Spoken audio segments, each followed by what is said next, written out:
La bancarización no es incompetencia económica del castrismo, sino maldad política. ¿Cómo están amigos? Bienvenidos a Noticias Importantes. Esperamos sus opiniones en los comentarios. Comenzamos.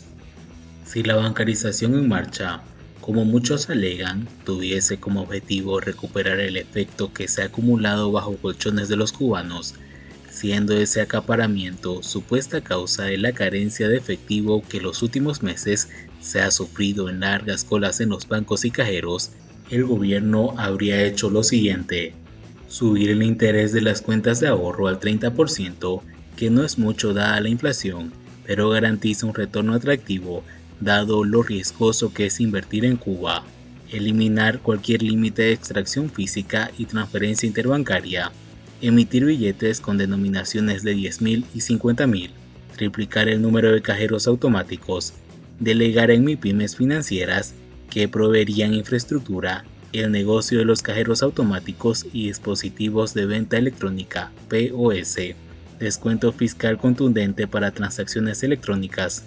abandonar el tipo de cambio fijo y los muy opacos esquemas de financiación, permitiendo que el valor de las divisas fluctúe;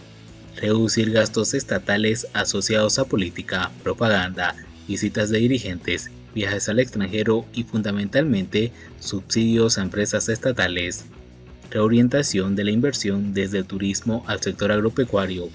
reducción de al menos el 80% de los impuestos empresariales, dando al menos un año de gracia, e introducir paulatinamente impuestos al consumo. A estas medidas podrían adicionarles la liberación del comercio exterior, cambios políticos internos y de política internacional que bajen tensiones con Washington para promover una inversión extranjera,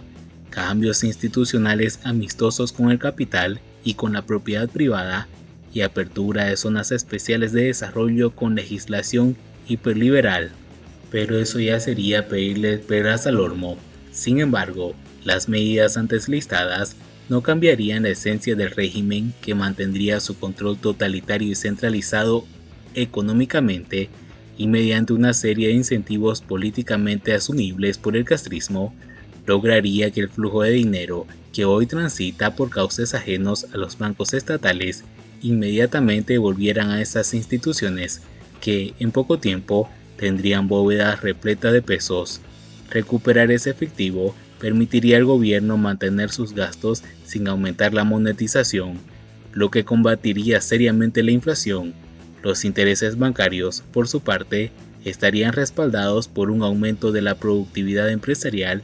y los gastos en equipamiento y tecnología serían asumidos por un sector financiero privado, generando no solo nuevas empresas, sino un alivio al Estado de tanta inversión.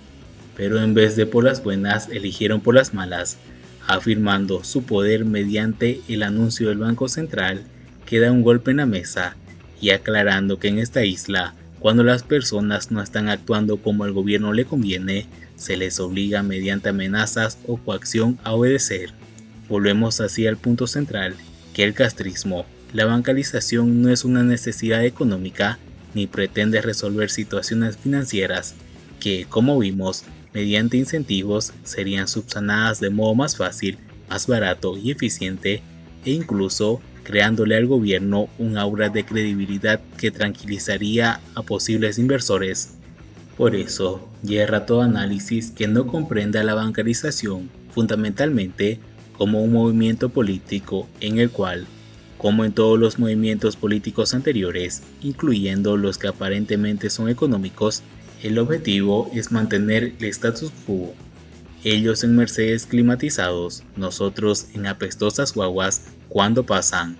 más que el efectivo que anda circulando por canales privados debido a la inexistencia de un mercado cambiario legal y libre. Lo que pretende el castrismo es eliminar el cash para digitalizar las transacciones, pero no para ganar eficiencia económica, algo que obtendría mediante más incentivos, sino para perfeccionar su control político.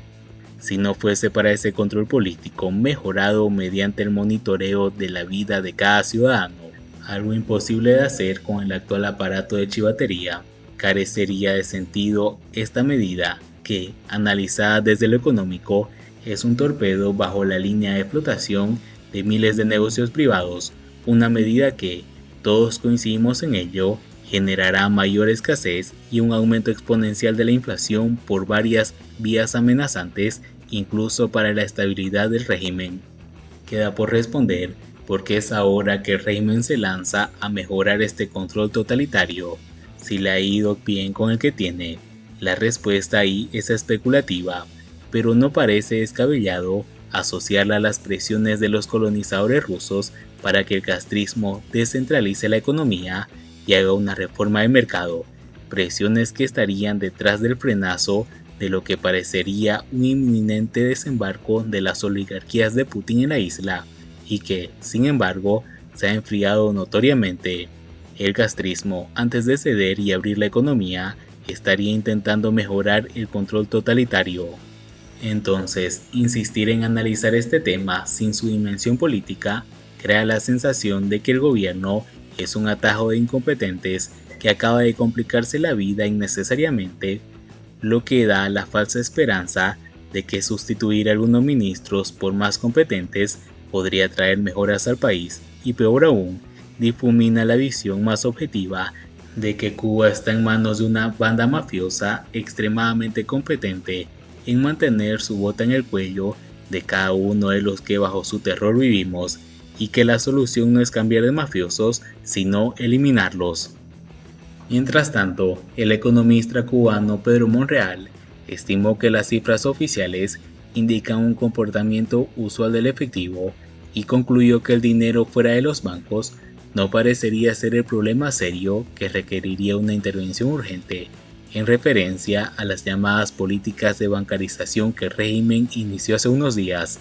A través de Twitter, Monreal recordó que un componente central de la bancarización fue enunciado de manera imprecisa como un nivel de efectivo fuera del sistema bancario muy alto, más allá de lo que necesita la economía. Para el economista, datos oficiales recientes hacen discutible esa premisa. Monreal se basó en un gráfico sin datos presentado por el Banco Central de Cuba y la actualizada en la tabla 6.2 del anuario estadístico, con una revisión delirante del periodo 2018-2020, considerando el ocultamiento de datos y lo que, a falta de una aclaración pendiente, parecería ser una pifia de la estadística del anuario. Las cifras disponibles indican un comportamiento usual de efectivo y la velocidad del dinero en un contexto inflacionario, dijo el economista. Con inflación interanual de 2 dígitos y salarios y pensiones promedio inferior al valor de la canasta de referencia de bienes y servicios, es racional la preferencia por el efectivo.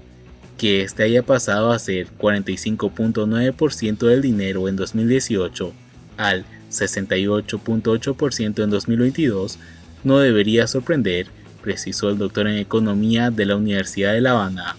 mientras que la economista Rafaela Cruz advirtió que las verdaderas intenciones y/o motivaciones del régimen al aplicar la bancarización no son de índole económico, más que atraer el efectivo que anda circulando por canales privados debido a la inexistencia de un mercado cambiario legal y libre, sino que afirmó que es para perfeccionar su control político. Y bien amigos, así vamos terminando las noticias importantes del día de hoy. Por favor, nos ayudarían mucho compartiendo las noticias y así poder informar a muchas más personas de la verdadera realidad en Cuba. Patria y vida mis hermanos, nos vemos en el siguiente informe.